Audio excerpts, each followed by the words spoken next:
Muito bem, pessoal.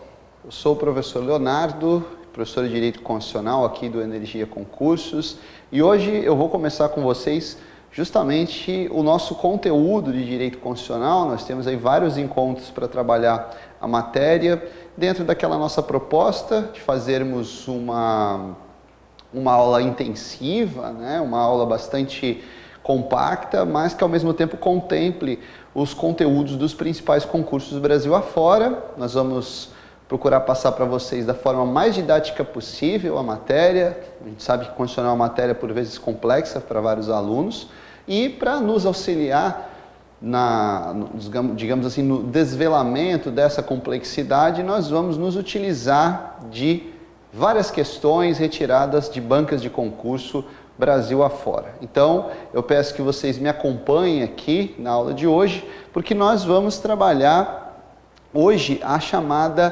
teoria constitucional e o constitucionalismo. E eu quero dar uma olhadinha também com vocês depois já em poder constituinte. Não tem concurso que seja feito em qualquer área jurídica hoje no Brasil, em qualquer dos poderes ou mesmo nas estatais e nas entidades da administração indireta de uma maneira geral, que não caia direito constitucional. E se cai direito constitucional, vai cair para vocês esse conteúdo aqui que eu vou passar hoje, né? Então, vejam só, eu vou começar com vocês hoje a tratar sobre o chamado constitucionalismo. Constitucionalismo. O que é o constitucionalismo? Bem, quando a gente ouve a palavra constitucionalizar, ou constituinte, ou mesmo constituição, nós imediatamente pensamos na criação de algo, na constituição de algo. Constituição de quê? Basicamente na constituição política e social das comunidades. É por isso que eu costumo dizer, isso está no material de vocês, que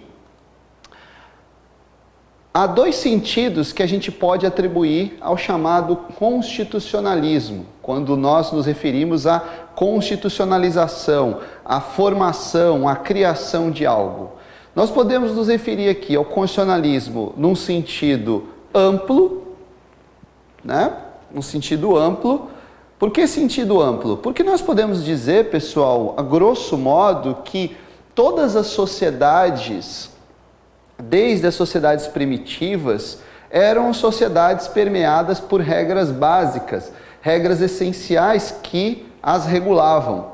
Então, a gente poderia falar até mesmo aí num constitucionalismo primitivo, naquelas sociedades primitivas ali em que aquelas comunidades permaneciam unidas por regras, claro, de alto teor religioso, regras tradicionais passadas por via oral, né? Não havia regras escritas, e a gente poderia dizer que ali no âmbito dessas sociedades primitivas, haveria o chamado constitucionalismo, ou seja, um processo que resultou na criação de regras básicas e essenciais dessas comunidades. Isso vai acontecer também com a sociedade medieval, né? Lá, por exemplo, é muito comum vocês encontrarem em prova questões que abordem a chamada Magna Carta, de 1215, portanto, século XIII, portanto, o período medieval. A Magna Carta foi uma carta imposta ao rei João Sem Terra pelo baronato da época, por parte da igreja, também com apoio da igreja na época, que limitava os poderes do rei. Então, a Magna Carta é considerada por muitos historiadores, por muitos estudiosos do direito constitucional, como um antecedente histórico das modernas constituições. É aí que nós podemos já fazer a ponte com o chamado constitucionalismo moderno, que eu chamo de constitucionalismo em sentido estrito, que é nada mais, nada menos do que, e aí é importante vocês prestarem bem atenção, uma técnica de limitação de poderes. Vejam, seguindo a tradição da Magna Carta inglesa, aliás, o constitucionalismo inglês vai ser uma importante fonte de estudos, uma importante influência para o constitucionalismo moderno, porque o constitucionalismo estadunidense deita suas raízes, em boa parte, no constitucionalismo anglo-saxão. Não dá para a gente esquecer que os Estados Unidos foram uma colônia inglesa durante alguns séculos. Então, a gente traz, digamos assim, do constitucionalismo inglês, essa tradição de buscar normas que limitem o poder do Estado. E eu já adianto para vocês que isso vai acontecer no constitucionalismo americano, na Constituição Americana ali de 1789 e também na Constituição Francesa de 1791. Então, para vocês não esquecerem, quando a gente fala em constitucionalismo moderno, nós estamos nos referindo a quê? Exatamente isso. Gravem bem. Uma técnica de limitação do poder do Estado. Percebam que aqui no constitucionalismo moderno, que se desenvolve no século XVIII, nós vamos fazer uma transição do Estado absolutista para o Estado moderno, aquele que hoje os autores chamam de Estado liberal. Essa transição é feita por meio de um processo de constitucionalização. Como que se limita, portanto, o poder do Estado? Eu diria que a gente limita esse poder por 3 formas. Por meio dos direitos e garantias individuais, que nós abordaremos em aulas posteriores, com certeza. Por meio também do devido processo legal, ninguém será privado de sua liberdade ou de seus bens sem o devido processo legal, que abarca, por exemplo, a ampla defesa, o contraditório, a garantia do juiz natural. E também nós temos a separação de poderes como decorrente dessa técnica de limitação de poder. Os autores vão falar aí em limites materiais, seriam os direitos e garantias individuais. Vão falar também em limites... deixa eu só voltar aqui. Vão falar em limites formais, né, devido processo legal, e em limites orgânicos, separação de poderes. Os 3 poderes da República, quais são? Vocês sabem, né? São o legislativo, o executivo e também o poder judiciário. Aliás, é assim que a nossa Constituição vai consagrar a separação de poderes. Então, limitação de poderes no constitucionalismo moderno. Presença de direitos e garantias individuais, devido processo legal, a chamada cláusula due process, que é bastante citada na doutrina americana e também pelos tribunais americanos, e o que nós vamos chamar de limites orgânicos, que que faz referência a essa separação de poderes, legislativo, executivo e judiciário. Vamos ver como que esse tipo de tema é cobrado em provas? Olha ali, eu trouxe para vocês uma questão recente de concurso para técnico lá da Defensoria Pública do Estado do Rio de Janeiro, uma prova recente de 2019, elaborada pela Fundação Getúlio Vargas. Então, vamos dar uma conferida. Nenhum homem livre será preso, aprisionado ou privado de uma propriedade, ou tornado fora da lei, ou exilado, ou de maneira alguma destruído. Nem agiremos contra ele ou mandaremos alguém contra ele, a não ser por julgamento legal dos seus pares ou pela lei da terra, chamada Law of the Land. Essa é a cláusula 39 da Magna Carta, que foi aprovada na Inglaterra em 1215, para impedir o exercício do poder absoluto do monarca. O direito consagrado na Constituição da República de 1988, vejam que aí o texto já faz uma referência à nossa Constituição vigente, que a expressão daquilo que está afirmado nessa cláusula é o direito à igualdade, não discriminação, direito de petição, direito ao devido processo legal ou direito à nacionalidade. Então, veja, uma questão relativamente simples, mas que exige de vocês uma noção a respeito da evolução do constitucionalismo moderno e os princípios e instituições que ele consagra. Então, é claro, a resposta aqui, pessoal, sem pestanejar, vai estar na letra D, direito ao devido processo legal. Tá? Então, para não esquecer, vamos colocar aqui no nosso quadrinho, né? Falamos aí da Magna Carta, imposta ao rei João sem terra, embora no texto ele diga que ela foi aprovada, né? Ela foi imposta, né, a ele. Então, para a gente não esquecer, vamos colocar aqui no quadro, olha só. Então, nós temos os direitos individuais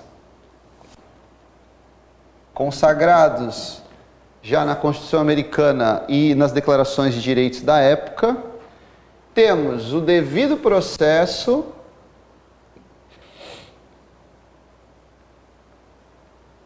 e temos também a separação de poderes. 3 limites ao exercício do poder do Estado, limites que são materiais,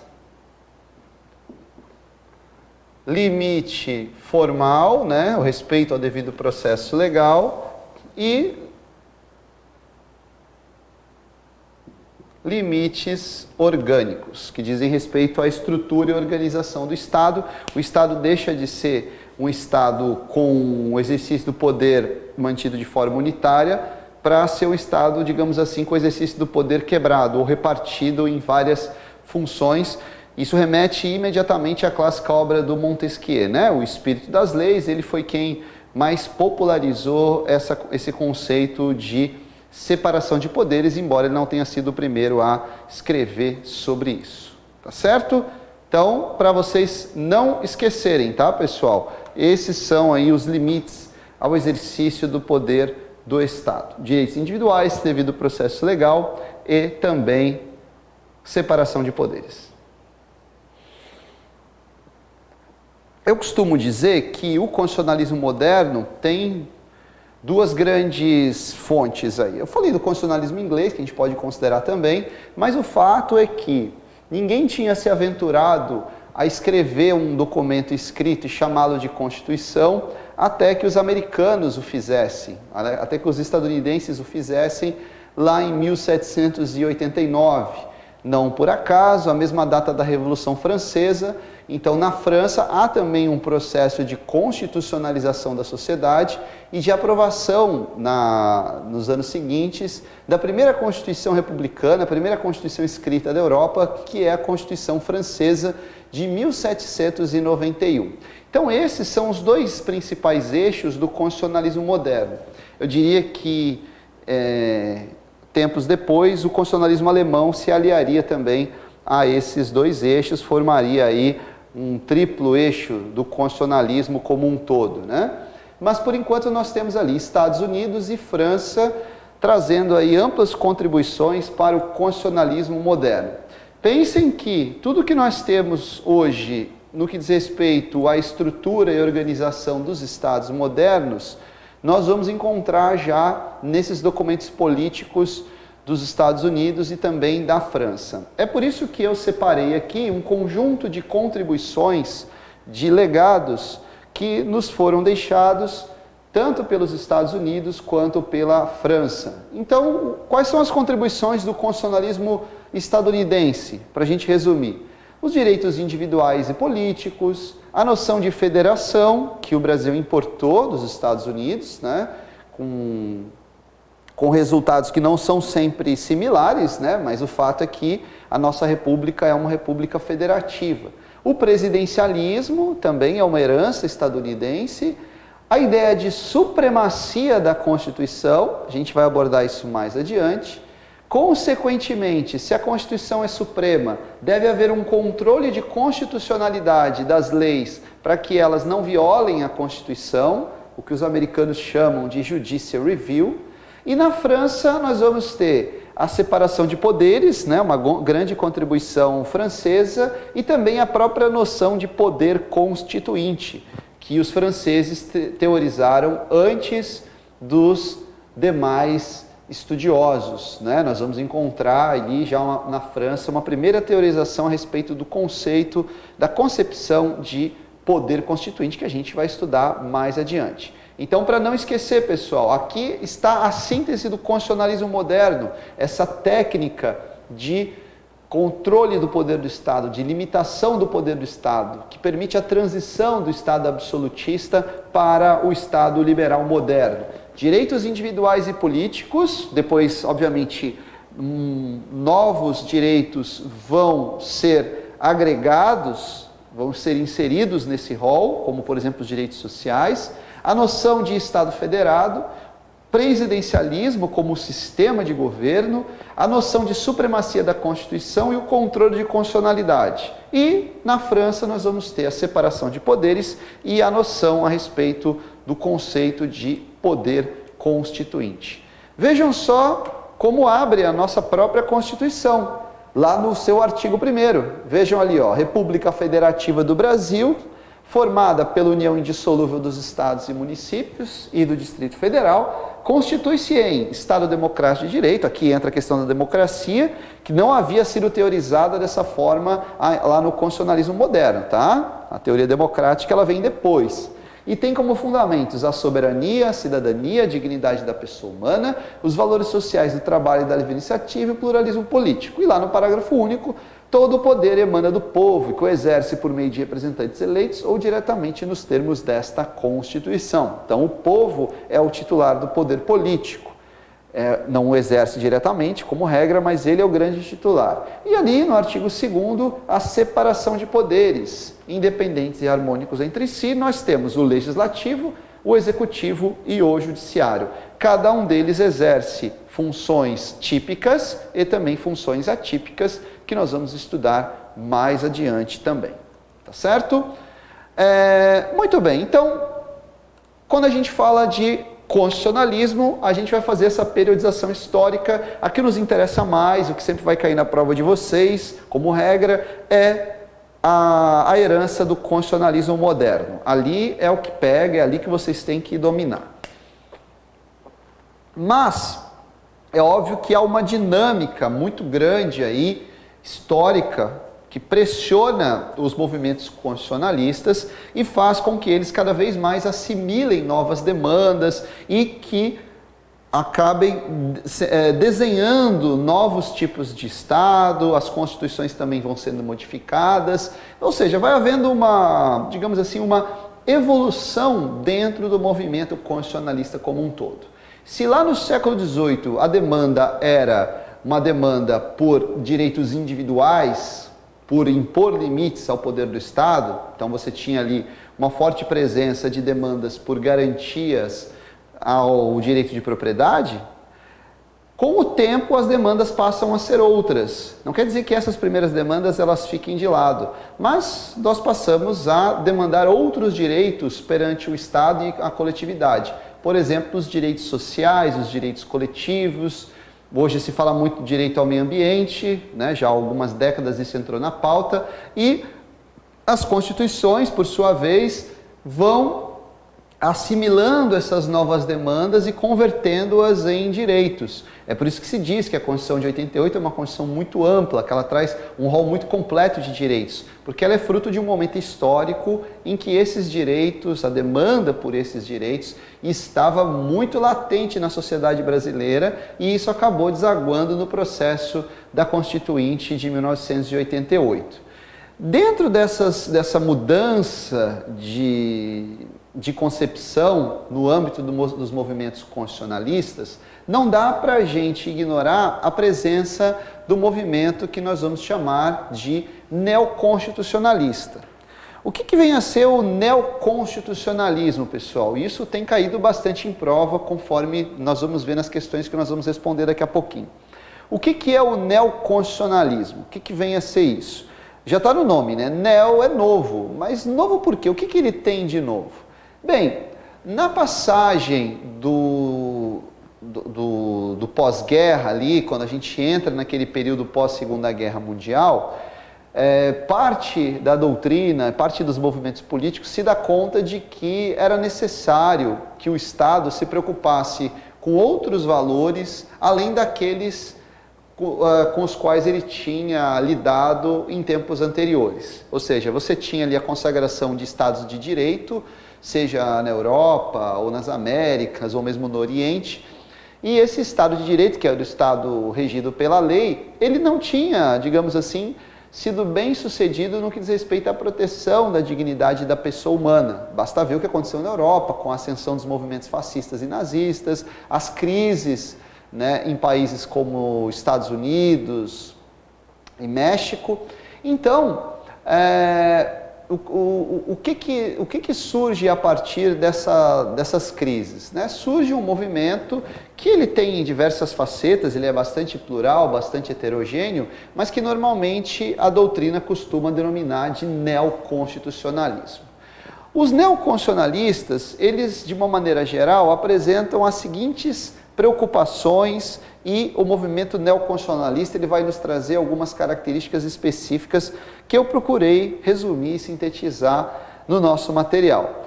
Há uma preocupação maior com a eficácia das normas constitucionais, ou seja, se adota uma postura de radical defesa dos valores constitucionais, se aposta muito na Constituição como um instrumento de transformação da sociedade e de consagração até mesmo consolidação dos direitos humanos, uma preocupação com a Constituição que seja impregnada de valores, como por exemplo a dignidade da pessoa humana.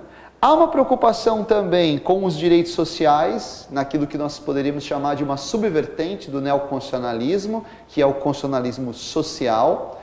Se desenvolve aí uma nova forma de interpretar a Constituição, ou melhor dizendo, novas formas, novos princípios de interpretação constitucional, né, princípios em que está presente uma maior preocupação ética e moral, aquela separação tão rígida que se fazia entre direito e moral, ela vai perdendo um pouco a sua razão de ser.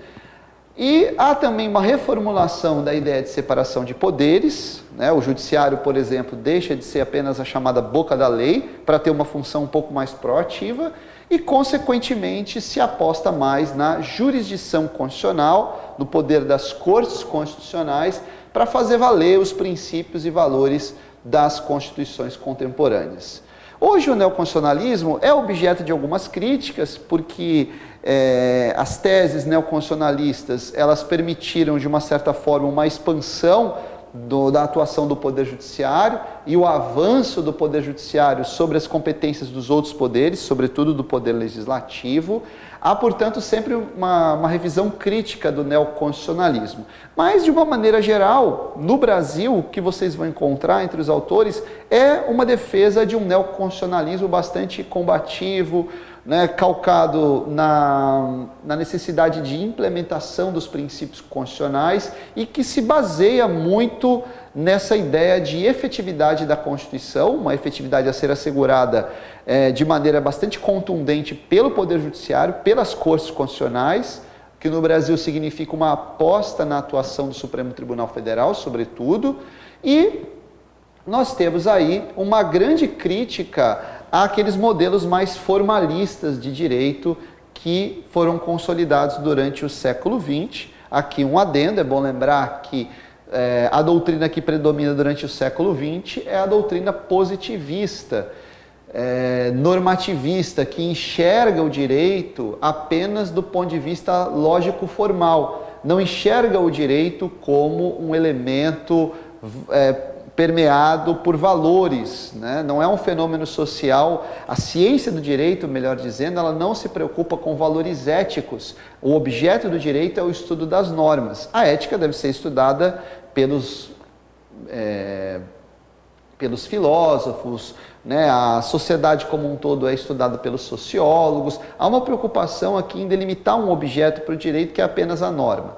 Os neoconstitucionalistas, eles não ficam apenas nessa análise puramente normativa. Eles buscam fazer uma análise normativa, valorativa, deontológica, a gente poderia dizer, das normas constitucionais, porque eles entendem que a aplicação, a efetivação da Constituição representa um verdadeiro avanço para as sociedades, principalmente para sociedades como a brasileira, que tem déficits gigantescos no que diz respeito à promoção dos direitos fundamentais, promoção dos valores democráticos. Enfim, há uma preocupação aqui bastante contemporânea com a consagração de valores fundamentais da sociedade. A gente pode criticar, claro, o neoconstitucionalismo, apontando, por exemplo, essa problemática de apostar por demais, por ter muita fé na implementação desses direitos via judiciário. Você acaba reformulando a doutrina de separação de poderes, atribuindo ao Poder Judiciário um ativismo que normalmente ele não teria de acordo com doutrinas mais tradicionais. Mas esse é um debate que mais aprofundado, que eu deixo para vocês pesquisarem em casa. Com certeza isso não vai ser questionado na maioria dos concursos que vocês pretendem fazer, só para fins de registro, para que vocês possam depois fazer a pesquisa e se aprofundar no assunto. Vamos fazer uma questãozinha, antes até da gente fazer o nosso primeiro intervalo, fazer a nossa primeira interrupção. Vamos lá, questão para juiz estadual, prova de 2019, lá do TJ do Acre. Assinar a alternativa correta a respeito do constitucionalismo. O constitucionalismo antigo teve início com a Magna Carta de 1215, não havendo antes desse período indícios de experiências democráticas que contrastassem com os poderes teocráticos ou monárquicos dominantes. Essa questão é falsa porque a Magna Carta é medieval, ela não é do constitucionalismo antigo. John Locke, Montesquieu e Rousseau são reconhecidos como os principais precursores do constitucionalismo contemporâneo em virtude de concepções revolucionárias que defendiam a unificação e consagração dos ideais e valores humanos universais. Também não, C. No constitucionalismo moderno, as constituições de sintéticas passam a analíticas, consagrando nos seus textos os chamados direitos econômicos e sociais. E a democracia liberal econômica dá lugar à democracia social, mediante a intervenção do Estado na ordem econômica e social. Aí, a princípio, está tudo corretinho. E letra D, a transição da monarquia absolutista para o Estado liberal, em especial na Europa, no final do século XVIII, que traçou limitações formais ao poder político vigente à época, é um marco do constitucionalismo moderno. Muito bem, Então, me parece que a correta é a letra D. Correta é a letra D. Por que a letra C não está totalmente correta? Porque esse fenômeno das constituições mais amplas, com um conteúdo mais vasto, incorporando cada vez mais novos direitos, não é um fenômeno do constitucionalismo moderno, e sim do constitucionalismo contemporâneo. A gente pode enquadrar ali o chamado neoconstitucionalismo. A nossa Constituição é um exemplo de Constituição mais analítica, uma Constituição mais extensa, diferentemente, esse é o modelo, é o exemplo que sempre os autores costumam dar, diferentemente da Constituição dos Estados Unidos, que essa sim é uma Constituição sintética, uma Constituição que tem ali, são 30 artigos, se eu não me engano, 28, 30 artigos. Então, obviamente que a nossa Constituição é uma Constituição analítica, são mais de 200 artigos, portanto é uma Constituição muito mais extensa e que incorpora muito mais direitos expressamente do que a Constituição americana. Vamos fazer mais uma última questãozinha antes da gente dar uma pequena parada. Prova para procurador do município de Curitiba, 2019. Na atualidade, discute-se muito a questão do neoconstitucionalismo, que é tema polêmico e controvertido, não somente no Brasil, mas em outros países. Sobre o assunto, assinar a alternativa correta. A. O neoconstitucionalismo é uma teoria francesa, importada pelo STF com o objetivo de flexibilizar o princípio da legalidade. Não, B. Um dos temas recorrentes para o entendimento do neoconstitucionalismo é a tensão entre o constitucionalismo e a democracia. Essa que está correta, eu já vou explicar por quê, Por que há uma tensão entre constitucionalismo e democracia? Por quê? Por que constitucionalismo e democracia? Porque o Supremo Tribunal Federal, esse é um dos motivos, Por exemplo, o Supremo Tribunal Federal muitas vezes precisa atuar de forma contramajoritária. Quando ele anula uma lei que viola um direito fundamental, que é inconstitucional, portanto, ele está anulando a vontade da maioria, porque a lei é aprovada pelo parlamento. Então, para a gente entender aí a ideia do neoconstitucionalismo, a preservação da supremacia da Constituição, a gente tem que ver que há realmente uma tensão entre a democracia e o constitucionalismo, né?